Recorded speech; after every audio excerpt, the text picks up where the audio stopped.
Welcome to Linda's Corner. My name is Linda Bjork.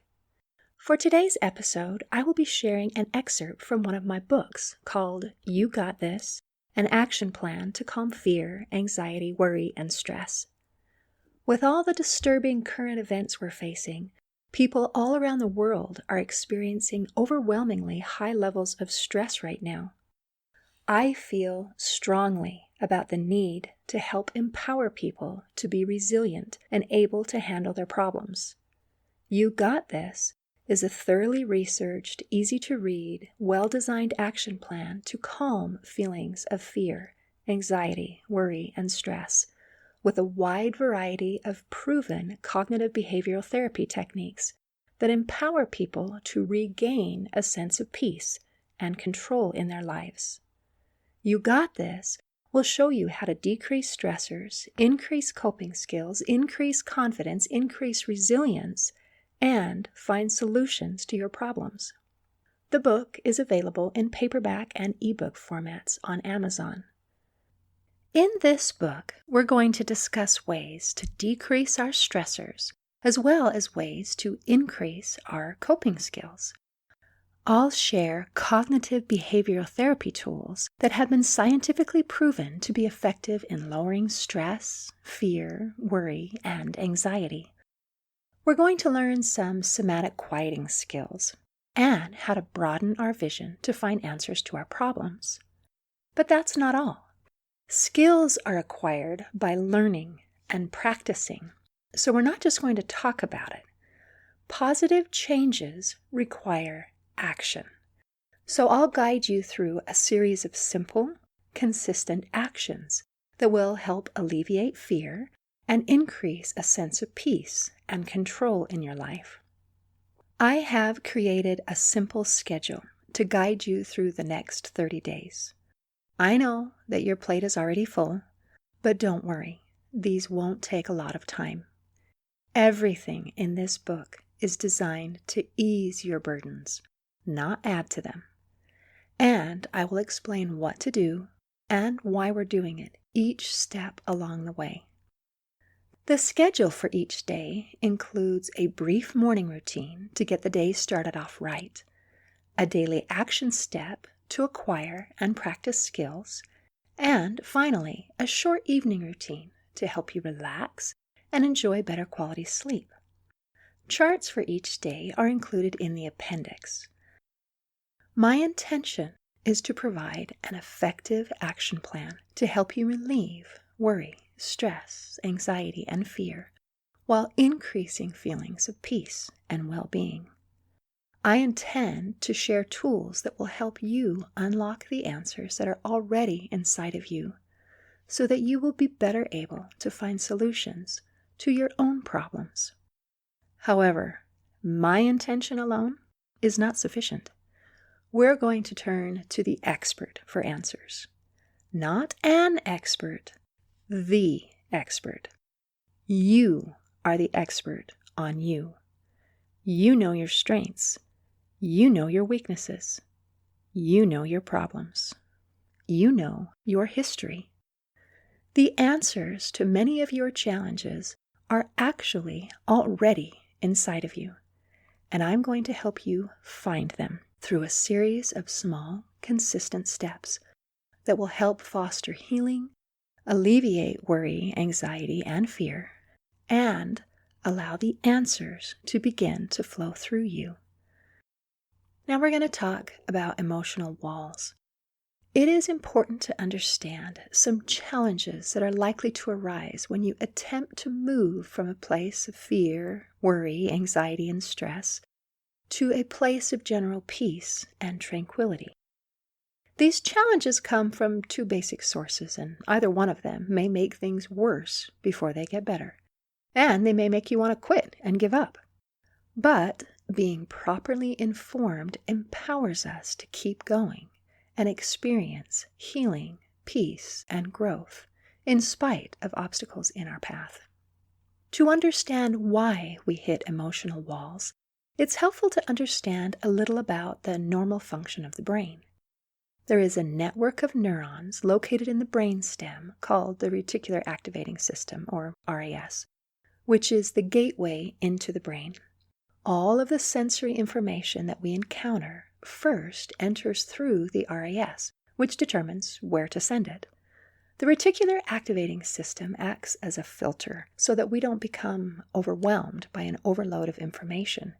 It is like a gatekeeper that chooses what information passes between the subconscious and conscious mind. The job of the RAS is very important because it is estimated that the human brain takes in 11 million bits of information every second. But on average, we're only consciously aware of about 40 bits of information. So when I say that the RAS filters information, I'm not talking about filtering out a little bit of information. I'm talking about a major filtration process. It is the job of the RAS to decide what is important and what can be safely ignored. When the RAS is deficient, such as in cases of autism, ADD, and ADHD, too much information is allowed into the conscious mind, and it causes a sensory overload and a difficulty in concentration and ability to focus. So the job of the RAS is very important to our safety, comfort, and functionality. However, the next question is, how does the RAS decide which information is important? It makes those decisions based on automatic programming that you and I created without even being aware of it. It is done on a subconscious level and is influenced by what we focus on. If we spend a lot of time focusing on a particular thing, then the automatic subconscious programming of the RAS assumes that information must be important. That's why when you're trying to buy a new car and you've been researching a particular make and model, all of a sudden you start to notice that car everywhere. The truth is that the cars were there all along, but the RAS considered that information to be something that was safe to ignore. However, now that you're focusing on it, the RAS figures that it must be important, so it points them out for you. The automatic subconscious programming of the RAS causes some problems when we're dealing with mental and emotional issues, such as anxiety, worry, fear, or stress. A person who is struggling with fear-based emotions often has thoughts like, I'm not safe, I'm in danger, the people I care about are in danger, I'm not strong enough, I'm overwhelmed, I can't do this, I can't handle this, and so on. Because these are the predominant thought patterns, the RAS uses this as the basis for determining what is important. Since there is limited space for conscious awareness, anything that doesn't support those negative feelings are filtered out. And the only information that enters the conscious are those things that support those feelings of fear. That means that your brain is actively seeking for proof to validate these fearful beliefs. Your mind becomes hypersensitive to any possible threat, either real or imagined, present or future. Your brain also tunes in to any evidence that suggests that you're weak and you can't handle your problems. This strengthens and builds on the problem by continually adding evidence that the feelings of fear and your own inadequacy are valid, and the situation becomes progressively worse. Furthermore, if we make a conscious effort to say or do something that is contrary to the current subconscious programming, the brain considers this to be a dangerous threat and sends out a warning that in order to be safe, you need to go back. This makes change difficult because if a person tries to let go of fear, worry, stress, and anxiety and actively seek for evidence and feelings of safety and peace, those things don't match the current subconscious programming, and the warning system is activated. When that warning hits, it feels like running into an impenetrable wall, and people naturally give up. When I was going through this process, I hit that wall immediately and wanted to give up on day one. It's difficult to adequately describe, but it literally felt like I was going to die. I felt all of the emotional and physiological symptoms as if my life was being threatened. And my subconscious warned me that the only safe option was to go back. It was awful, indescribably awful. Fortunately, I had been warned that this would happen, so I knew what to do. To get through that wall, I used one of the tools in my emotional first aid kit. An emotional first aid kit is a list of simple tools or actions that cause an immediate, although temporary, positive effect, like singing, for example, and that's what I did. I cranked up one of Shakira's songs called Try Anything from the movie Zootopia and sang along. Singing it through once wasn't enough. I had to repeat it 3 times before those feelings of panic that my life was in mortal danger subsided, and I knew I would survive. The remedy is surprisingly simple, but it takes some courage to follow through. After all, it seems rather counterintuitive. Think about it. If you're watching a movie and a monster is chasing somebody, they respond by running away or hiding. They don't jump out and sing a song, because if they sing a song, then the monster will find them and eat them. But if they run away or hide, then there's a chance of survival. Turning to the tools in the first aid kit, rather than curling up on a ball in your bed, takes some courage and trust. After some practice and personal experience, you will find that the tools work, and it won't be so scary to use them to get out of a tight spot. Keep a list of emotional tools handy that work best for you to use as an emotional first aid kit to work through those walls that try to obstruct progress. If we can push through these walls and keep going, then our thoughts and feelings slowly change, and the RAS naturally adjusts its programming to allow positive, peaceful, hopeful input without fighting or outright rejecting it. So this fight with our subconscious is temporary during a transition period, but it's also inevitable. And this causes many people to give up because they don't understand what's happening. All they know is that there is a warning voice in their head that they're not safe, and so they quit and retreat. But now you understand what is happening, why it's happening, and what to do about it. And that makes all the difference. When you know what to do, you can work through the rough spots to reach the peace, happiness, and healing available on the other side. There is another explanation for the emotional walls that attempt to block our path when we're trying to make any change in the way we respond to stressors. You may have heard the idea that if you hear something enough times, you begin to believe it. And research shows that is absolutely true. We are more likely to believe things that we hear over and over again, just because we heard it over and over again. And it doesn't matter if it's true or not. We believe things because they are familiar.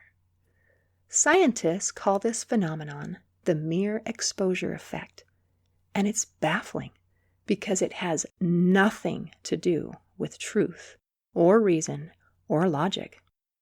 This is another reason why it's so dangerous to have circulating thoughts and statements like, I'm not safe, I can't handle it, I'm not good enough, etc. If you repeat those thoughts and those statements often enough, you begin to believe them, even when they're not true. A child who has been told over and over again that they can't do something, or that they're stupid or worthless or not safe or not good enough, will accept these familiar sayings as true.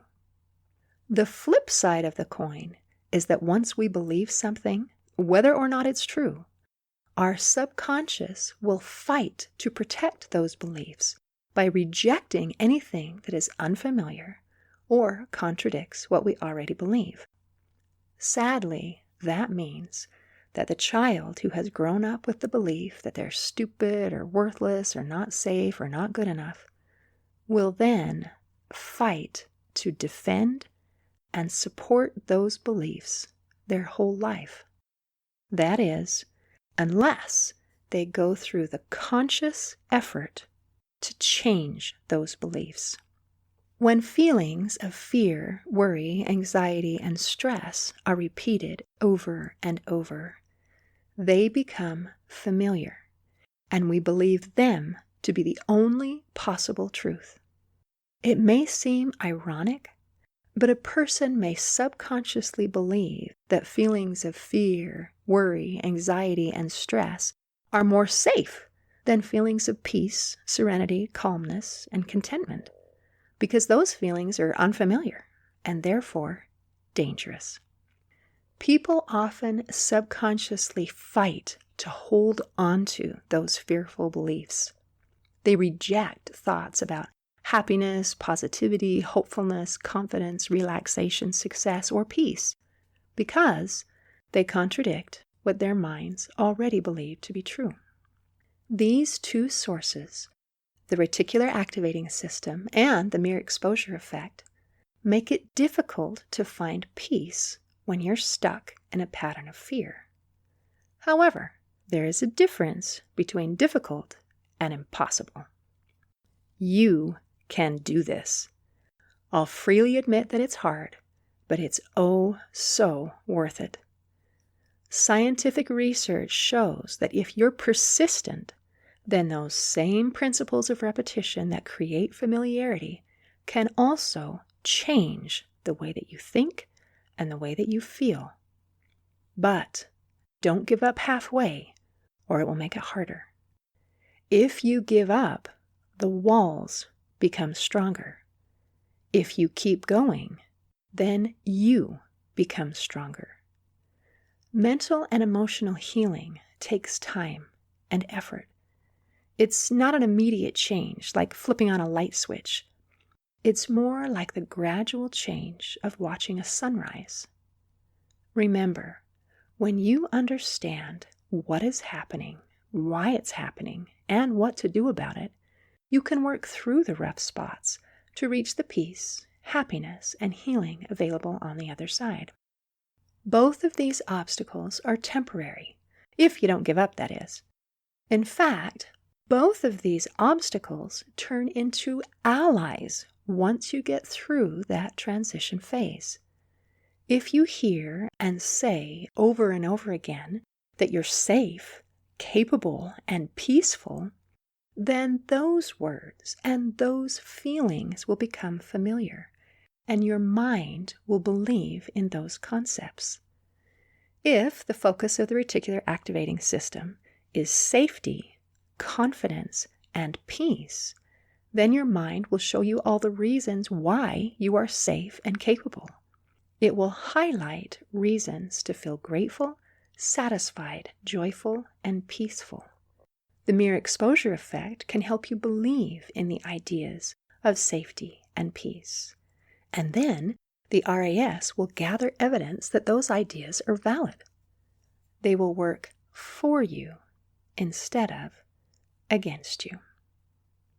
I hope you have enjoyed this section of You Got This, an action plan to calm fear, anxiety, worry, and stress by Linda Bjork. In closing, I would like to share a quote from an official review from onlinebookclub.org. You Got This deserves the maximum rating of 4 out of 4 stars, as it is practical, concise, and well executed. Honestly, I have not read a self-help book that has impacted my life like this in a while. See you next time on Linda's Corner.